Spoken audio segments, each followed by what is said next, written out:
পাহাড়পুর গ্রাম পঞ্চায়েতের অন্তর্গত বালাপাড়ায় রয়েছে জলপাইগুড়ি পুরসভার ডাম্পিং গ্রাউন্ড। জলপাইগুড়ি পুরসভার ডাম্পিং গ্রাউন্ডে চলছে সলিড ওয়েস্ট ম্যানেজমেন্টের কাজ। পুরমাতা পাপিয়া পাল বলেন, সলিড ওয়েস্ট প্রকল্পের আন্ডারে নোডাল অফিসাররা কলকাতা থেকে এসেছেন। তারা ডাম্পিং গ্রাউন্ডের বিভিন্ন কাজের অগ্রগতি খতিয়ে দেখছেন। সলিড ওয়েস্ট প্রকল্পের আন্ডারে আমাদের কলকাতা থেকে আমাদের নোডাল অফিসার এসছেন।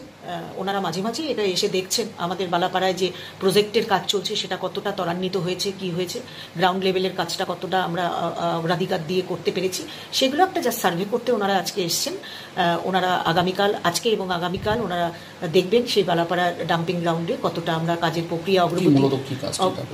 ডাম্পিং গ্রাউন্ডে আপনারা জানেন শেড দিয়ে এখন যে ঘর তৈরির কাজটা চলছে, পরবর্তী পর্যায়ে এটা ওনারা সার্ভে করে ওনারা রিপোর্ট জমা দিলে পরবর্তী পর্যায়ে আমরা আবার অগ্রাধিকার দিয়ে সলিড ওয়েস্টের ক্ষেত্রে আমরা আগাতে পারবো আর কি, এই প্রক্রিয়াটাকে সেভাবে ওনারা একটা সার্ভে করতে। মূলত সলিড ওয়েস্টেরই কাজ সলিড ওয়েস্টের কাজটাই আমাদের যে সার তৈরির কারখানার যে একটা প্রজেক্ট চলছে সেই প্রজেক্টের অগ্রগতি দেখতেই ওনারা এসেছেন।